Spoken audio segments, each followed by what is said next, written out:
Welcome to the recap powered by Cinelinks.com. I'm Jason the X, and these are the biggest news stories that have the community buzzing this week.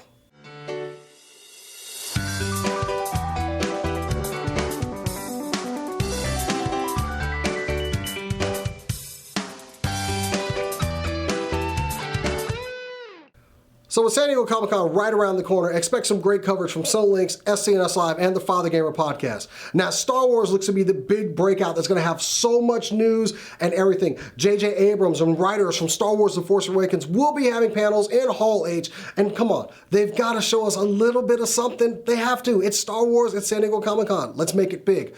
Panels from publishers of books and things that we expect to see. Maybe even a little bit from the movie we don't know. But one big one, we get to attend Hasbro's press breakfast and find out all the new toys and items that you can buy. And the biggest news that we've got as far as toy collectors, you can get a Stormtrooper from The Force Awakens, the First Order Stormtrooper, as an exclusive at the con. These are going to retail for about $25, and I expect to probably have to pick up, like, I don't know, 30 for Editor-in-Chief Jordan, and maybe 2 for myself. Now, our other Ghostbusters movie is coming out with our all-female cast, but Paul Feig has said, hey, we gotta have a little something for the ladies, and tweeted out a picture of their receptionist. Yes, Chris Hemsworth is going to be the receptionist for the Ghostbusters in the movie. So, never let it be said he doesn't give a little something for the ladies. But, I mean, it makes sense. We got a cast of girls, they deserve a hunky receptionist so they can, get to do all their Gal Friday stuff. So Chris Hemsworth in Ghostbusters, and he's actually very funny. I'm eager to see him as the receptionist. So season 1 of Daredevil has wrapped, and you've probably seen it. If you haven't, you need to go to Netflix and go ahead and binge watch all of them. Now, we've still got other series coming from Marvel, but they've already made plans for Daredevil 2. And one of them is including an iconic character. Yes, the Punisher will be played by The Walking Dead's Jon Bernthal. And I think this is really a good decision for them.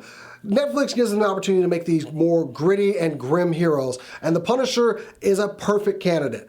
And now, a lot of people think of Bernthal, they think of Shane from The Walking Dead, which was probably one of his most popular roles. But if you go look at some other things he's been in, I think the guy's going to be a perfect choice to play the Punisher. They've even released this logo that was all bullet-ridden. Come on, if this doesn't get a Punisher his own series, I don't know what will. Make sure you keep it for Daredevil 2. We don't have a release date for it because we still have 4 other series from Netflix to get through. Let's get with that Jessica Jones and Luke Cage and Iron Fist. I'm ready to see these properties on Netflix. With E3 right around the corner, a lot of people are getting a jump on things. Of course, Xbox has shown their new Xbox One is going to have a terabyte of storage space. Fallout has shown their trailer, which we'll probably see more at E3. But one bit of tech, which we always see new tech at E3, is the Oculus Rift. They've released a little bit of video and shown what the capabilities of the Oculus are going to be. Let's take a look.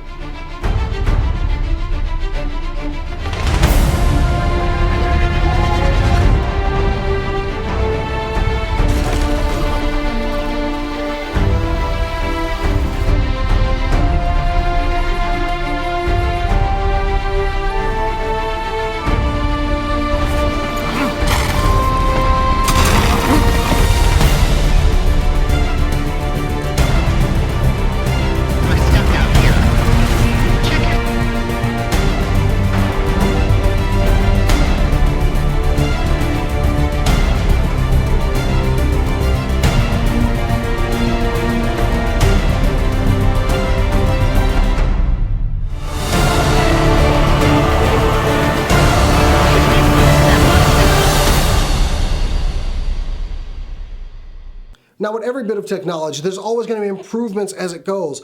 Upgrades, updates, new games being released. Oculus is talking about making a section on Steam where you can buy games just for the Rift, and maybe working with Xbox One.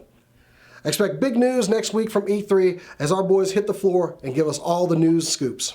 One of my favorite games to play, all of the LEGO games that involve pretty much any property. Now, we did get some video that shows us the new LEGO Marvel Avengers game, which you can relive the Battle of New York. But honestly, the LEGO games, they're so much fun. I love LEGO Marvel superheroes, and this game is probably going to be right in that same vein of something that I can just sit down and enjoy. Now, I'm loving that they're having the Avengers in here, but the question still arises, what's Marvel doing and how many other characters that are not movie titles will be in the game? Or that are properties under Marvel and Disney. But anyway, LEGO Marvel Avengers, you pretty much already got my money, and this video just looks cool. Anyway, guys, that's it for me this week. Make sure you keep it on Cinelinx.com for all your news, reviews, editorials, and more. Keep it on Cinelinx.com. We'll see you next week.